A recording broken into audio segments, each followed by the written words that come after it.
Remember what Grandma said, garbage in equals garbage out. Let's keep the garbage out and put quality TV shows, movies, social media that is biblically based in our kids' brains. The Counterculture Mom app is loaded with these godly options. We have many different easy to navigate sections on our app. However, the most popular is the pop culture alerts. Get timely pop culture alerts through our push notifications with the Counterculture Mom app. These daily notifications keep you updated about cultural issues that are trending, and many of which are dangerous for our kids to see. However, we pump out a ton of positive pop culture alerts so you have great entertainment options right at your fingertips. You can download the Counterculture Mom app at the Google Play or iTunes store and get our notifications right on your phone. Read the short alerts, apply our advice, and in turn, your children will know how to make their own wise media choices and develop a healthy worldview as a result. Win-win, people. The app is $5 a month, or we're doing a deal now for the entire year for $50. That funding helps us push out more alerts each week with our team of 6 just on the app and produce this show every single week. Don't forget to say yes to receiving those push notifications when you download the app. Happy navigating, people. Aliens and UFOs. That's what we're talking about this week. I can't wait. One of my favorite topics to discuss here on the Counterculture Mom Show. Welcome. To kick this baby off, we're going to go to 2 Corinthians 11:14. Satan himself is transformed into an angel of light, and his ministers also are transformed as the ministers of righteousness. And 2 Thessalonians 2:8-12. The coming of the lawless one is according to the working of Satan, with all power, signs, and lying wonders, and with all unrighteousness, deception among those who perish, because they did not receive the love of the truth, that they might be saved. Be ready to be shocked and awed with my next phenomenal guest, a dear friend of mine. Wally Wood has been a research journalist since 1972, from news reporter for newspaper and radio to editor-in-chief, publisher, and bureau chief. With over 20 years experience at NASA in Houston, Texas, he founded the Shuttle News Service back in 1987 and the National Space and Technology Association from 2003 to 2013. Wally's been an ordained minister since 1980, author of 3 books, and he first coined the word diginomics in 1998. He's doing end-time discipling in these last days. This is the Counterculture Mom Show. I'm your host, Tina Griffin. UFOs and aliens, once again, is a topic of discussion this week. To kick this off, I'm with Wally Wood, CEO, Director of Wally Wood Ministries. Wally, how you doing today? A long time no see. Hey, man, dear. How are you doing? You're looking good. Well, thank you. You're looking good too, young man. The last time I saw you were having Mexican down in Texas, and that was way too long ago, like a year ago. It was a year ago. Yeah, that's what we have for breakfast, yes. Was Mexican. I loved it. You and your wife are phenomenal. I know that you pray for our ministry, our family every single day. So I want to thank you for that. Because of you, we're still alive and this show is still on the air, along with all of you out there praying for us. Wally, NASA, UFOs. We got to dig in deep. You have a lot of knowledge in that brain of yours. You research, write, and report on global events and trends that are signs of end-time Bible prophecy being fulfilled. Matthew 24:34. Wild times we're living in. Please tell us, Wally, you spent over 20 years in the space program in Houston as a journalist. What is your background there?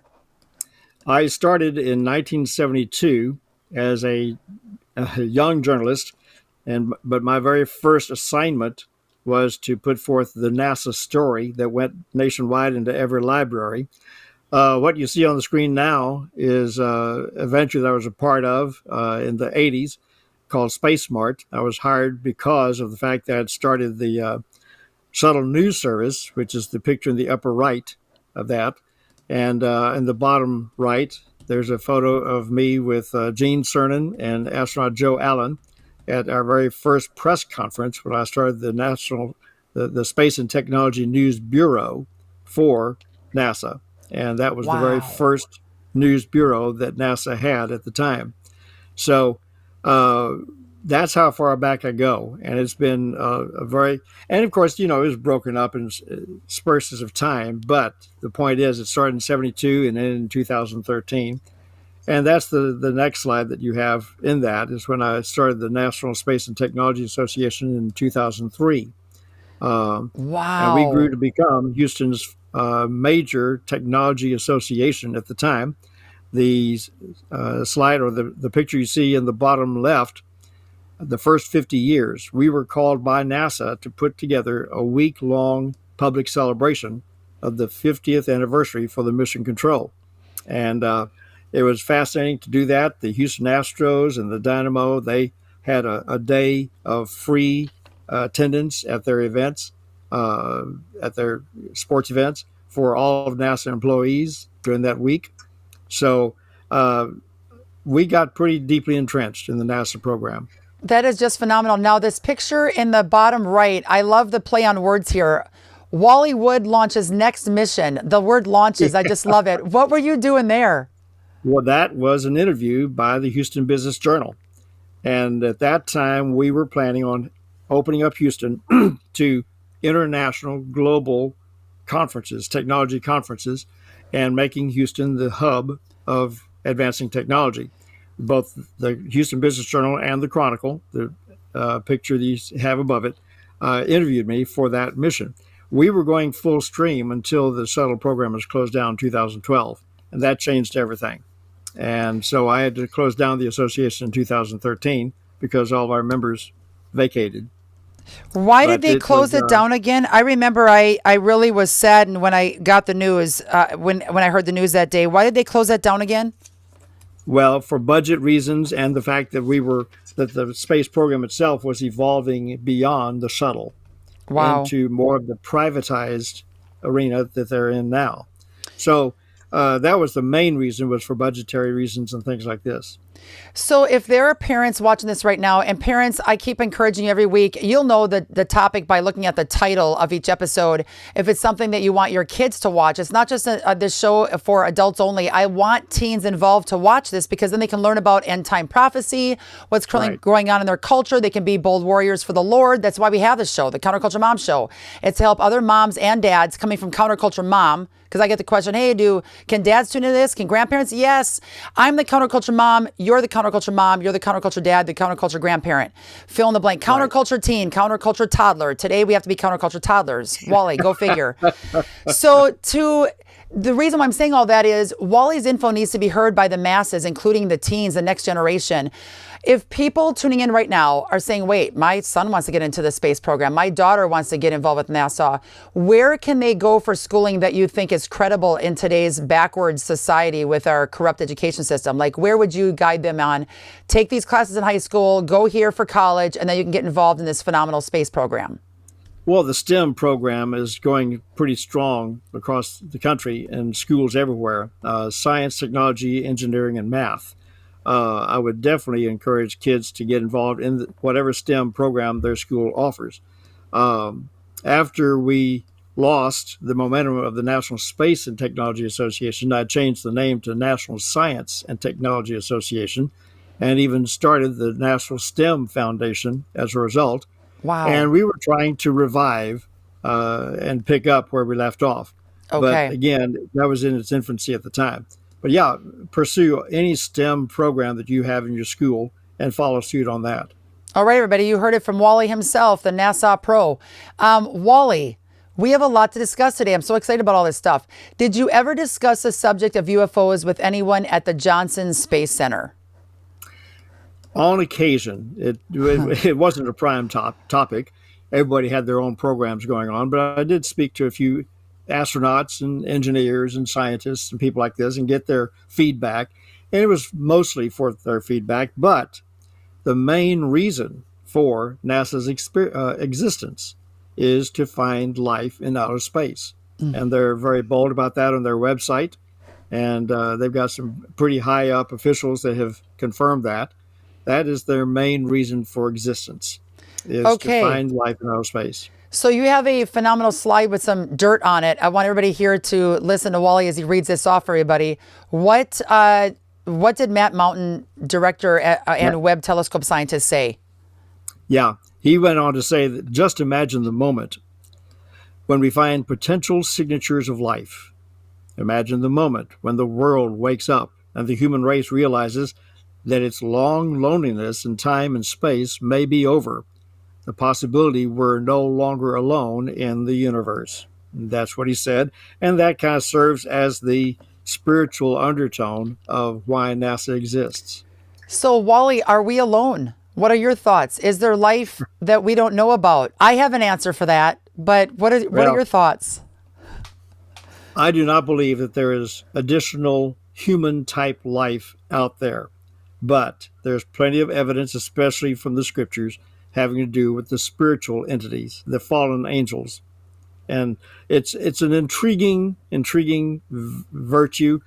Why is our solar system set so far apart from all the other known solar systems? There's a spiritual reason for that, and Okay. so, Oh, so that's where we're going with that. okay, and you do a pause right there because it's almost like you're telling me commercial break because they're not going to be ready for what I have to share. So we are going to prepare ourselves over the next couple of minutes. Support our sponsors. They allow us to literally get Wally and all the other phenomenal guests on the program. Also, reminder, if you didn't see the Nephilim series, that was a series about 2-3 weeks ago that we ran mid part of April. You have to check it out. That's our 800th episode celebration as well, where we talk about Nephilim, fallen angels, humans, Yeah. beings. I mean, you can't call them babies, and Satan has a seed, and we go into detail with that, which is also lining up with what you're telling us. So, more wild episodes and info from Wally right after this. Have you been feeling a little off lately? Many of us have. The crazy thing is, you're not sick. You're being poisoned. GMOs, glyphosates, heavy metals, microplastics, nanobots, and graphene oxide in vaccines. These toxins are everywhere. But there is a solution that detoxifies and goes after the root of the problem with all natural ingredients that work at the nano and cellular levels. It's called Masterpiece. This organic formula has 2 natural ingredients, zeolite and sea plasma, both powerfully structured together. The clinical studies are unmatched, and they've got thousands of testimonials with incredible stories. One user said, "Phenomenal product. I've only been taking it for a week and my energy levels are through the roof." To get Masterpiece, just go to masterpiece.hcs.com. That's Master, P-E-A-C-E, by hcs.com, or click on the link below. Enter code TINA at checkout to get our special pricing. It's literally $1 a day. Let's ditch the poison.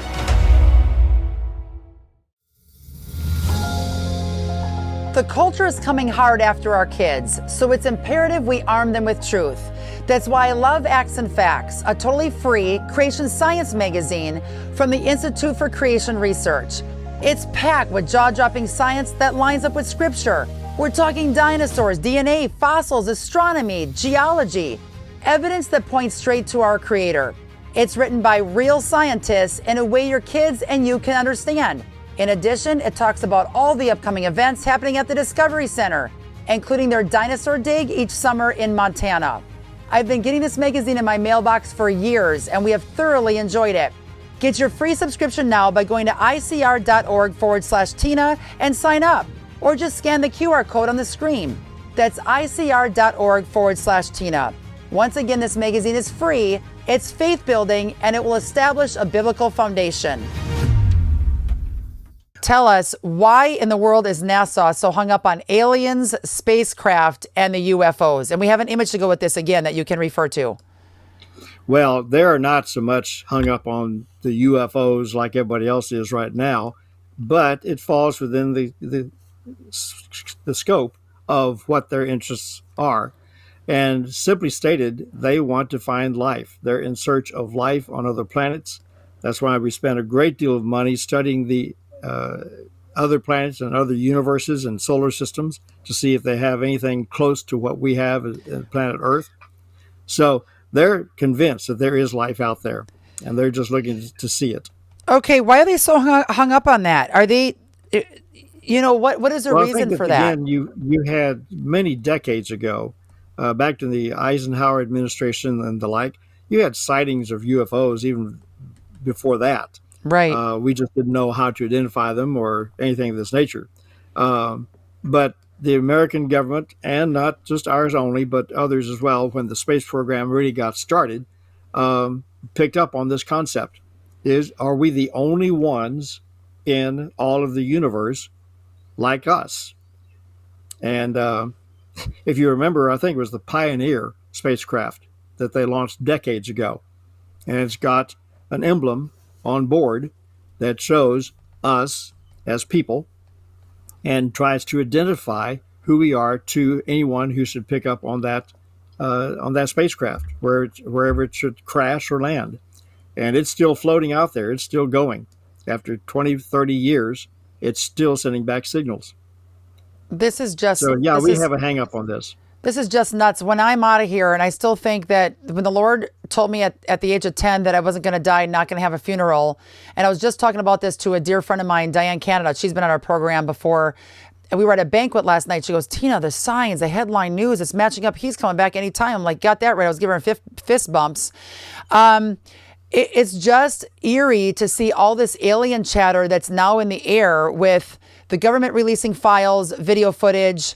It's all in the headline news. By the way, I don't know if you know this. This just happened a couple weeks ago. My husband's working in LA for the California fires. And he said, Tina, was driving down the street. You're not going to believe it. There is an alien church in LA. And then he looked up some stuff online and sent it to me. And these pastors of this new alien church in Los Angeles said there's going to be a lot of alien action, a lot of demonic activity that they don't see demonic. They believe in aliens. I believe it's demonic in 2027. Right. And I'm like, it's right around the time frame of, what I'm thinking in my brain. Yes. There's so much chatter about all that. Okay. So you have indicated to us that you have done some background historical research into this subject and that you have shared this publicly. What have you found? And you have some really good teaching on this. Do you want me to go straight to the slideshow so we can show everybody what you found? Go right ahead. Ahead. Okay. Let's do this. Here is the first one. Walk us through this, baby. There's probably no more respected historian than Josephus in his day, writing about Bible history. And in his book, Wars of the Jews, he was an eyewitness to the fall of the city of Jerusalem, to the Romans in AD 75 or 70. Here's what he wrote. Besides these signs, a few days after that feast of unleavened bread, on the 21st day of the month of Artemisius, a certain prodigious and incredible phenomenon appeared. I suppose the account of it would seem to be a fable, were it not related by those that saw it, and were not the events that followed it of so considerable a nature as to deserve such signals. For before sunsetting, chariots and troops of soldiers in their armor were seen running about among the clouds and surrounding of the cities. That's what Josephus wrote. Wow. He saw chariots in the sky.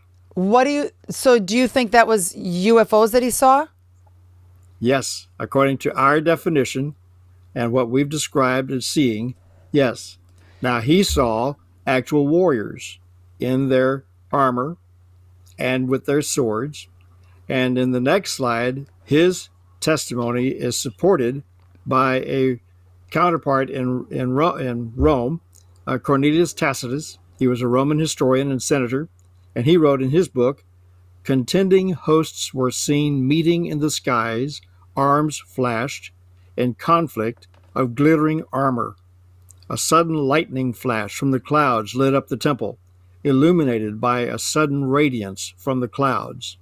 So he too witnessed this phenomenon taking place on August 9th, 70 AD, as the Romans moved in on the temple of Israel. Okay, that's when the temple was destroyed, 70 AD.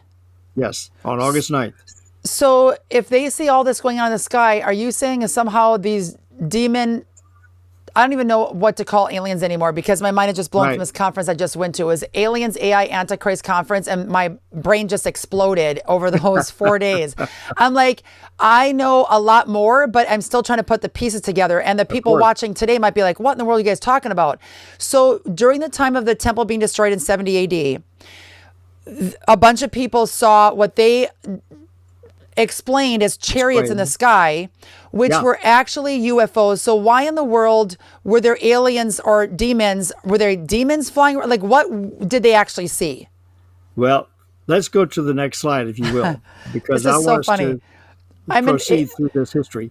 I'm in like Alien 101 class, and everybody's watching. This is absolutely hilarious. All right, Alien 101 class, people, get your notebook out. Here's the next slide. Okay, Josephus.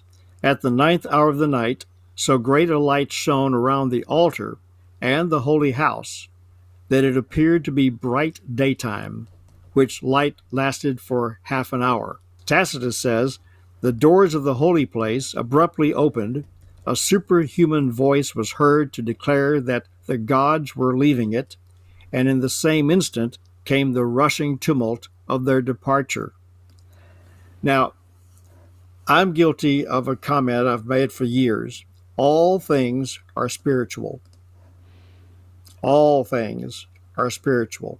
Okay. And what these men are describing is the phenomena of seeing that spirit realm come to life before their very eyes. They couldn't explain it. They could only describe what it was they experienced and heard.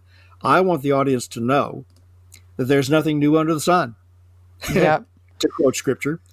And what we see as UFOs and what we see as potentially new phenomena is not new at all. These very respected historians of their day wrote about it back at that time. We're going to go to a short commercial break. Before we let you go, Wally, we have to know something insane that you want to share with us about the Close Encounters of the Third Kind. Never really thought about that movie title before. You're going to tell us more. More with Wally right after this. The following is a life-saving message brought to you by LifeVac. Hi, I'm Arthur Lee, CEO, inventor of the LifeVac. Did you know that over 30 children a day are rushed to the hospital due to a choking emergency? That's why it's imperative to have a LifeVac nearby. It's made in the USA. LifeVac is an emergency suction device that is patented, FDA registered, and has successfully saved over 1,000 lives already. Hear it from a real life saved. I tell people LifeVac saved my baby. I had the skills, I had the training, it didn't work. The LifeVac is simple to use. Just place, push, and pull to suction the object from the airways. Avoid the ER or worse. Get your life-saving LifeVac now. Choking emergencies happen. Get your very own LifeVac now and get 20% off. Visit lifevac.net or call 877-LifeVac now.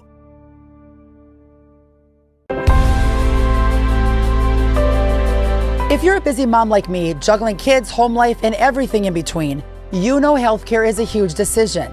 What's worked for me and my family for over a decade? MediShare. Over the years, I've had all 4 of my kids with MediShare, gone through 2 major surgeries, and never once stressed about the bills being paid. MediShare is affordable, saving us up to 50% compared to other healthcare options. And I love knowing our money never ends up supporting things that don't align with our values. MediShare offers 24/7 access to telehealth services as well. Have a sick kid in the middle of the night? Not a problem. They've got your back.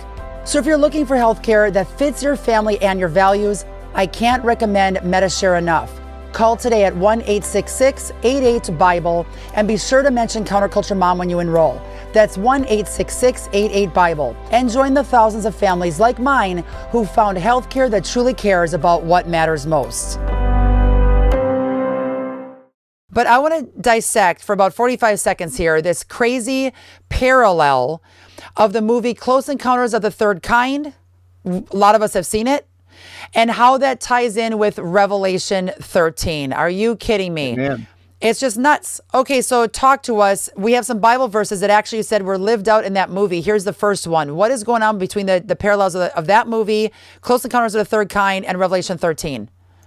Let me give a background here that this movie was rated as being the very first of its kind to show aliens as friendly rather than fearful and threatening. Yes. This was the first one. And it was because of that that I began to see scriptural parallels with that movie. In Revelation 13, verse 3, the whole earth was amazed, and they worshiped the dragon because he gave his authority to the beast. Now, on the left side of that screen, you see a man being touched by the alien, and the alien is passing his authority over onto that man. Okay? That they're going to worship the dragon. They're not going to know him to be Satan.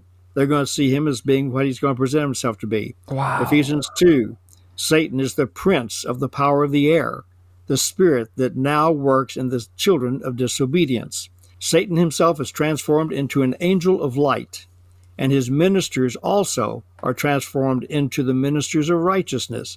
Now, this is a passage that most people are not familiar with. And yet here we had a movie in which these aliens were presented as friendly and approachable and kind. Wally, you have a phenomenal website with 15 seconds left. You guys have to write this down. Go there. If you're listening via radio, American Family Radio, remember this. It's an easy website. WallyWoodMinistries.com. WallyWoodMinistries.com. and I take you to my other 5 websites. Oh, I've got that's 5 perfect. websites. This is perfect. So this is a landing page for everything else you're working on. Another great website you have is therevelationfile.com. Therevelationfile.com. You have a home, about, events, outreach, and resources. One World Index, special. Gosh, it's just amazing. Wally, you rock. I cannot wait to see you again. Let's do some more Mexican. Amen.